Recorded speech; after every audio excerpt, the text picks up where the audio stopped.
الزهراء تنقسم على قسمين. معرفة الزهراء تنقسم على قسمين رئيسين. غير صحيح في اللغة نقول تنقسم إلى قسمين رئيسيين. الشيء لا ينقسم إلى، إنما الشيء ينقسم على، وهذا خطأ لغوي شائع. معرفة الزهراء تنقسم على قسمين رئيسين، مو رئيسيين، رئيسيين غلط. تنقسم على قسمين رئيسين: معرفة الذات، يعني معرفة ذات الزهراء ذاتها، ومعرفة آثار الزهراء، آثارها ايش خلفت من آثار. أما معرفة الزهراء طبعا كل هاي المعرفة ما تندرك تماما، يعني لمم هكذا.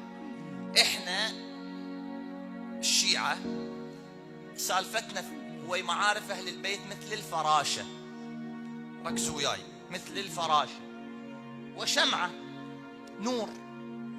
الفراشة إذا دخلت في النار، يعني في الشمعة، شو يصير بيها؟ تحترق وتموت. إذا ابتعدت شو يصير بيها؟ تتيه وتظل. شو تسوي إذن؟ تطوف حول هذه المعرفة، تدور حول الشمعة. لذلك ما كانوا يعطون حتى أصحابهم، ما كانوا يعطون كل شيء، الناس ما تتحمل.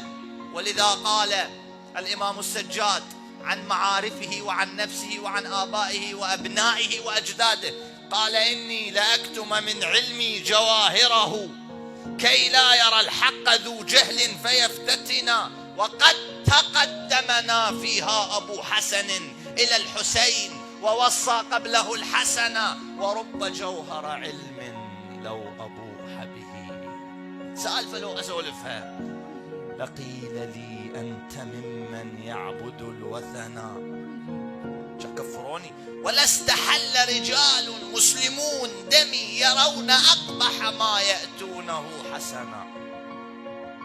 لذلك كان يعطون كل واحد على قده، كل واحد على قد قلاصه. ايش قد قلاصك يسع يعطيك على قد إناءك، على قد قلاصك. شلون تكبر قلاصك؟ حين تذهب إلى الله.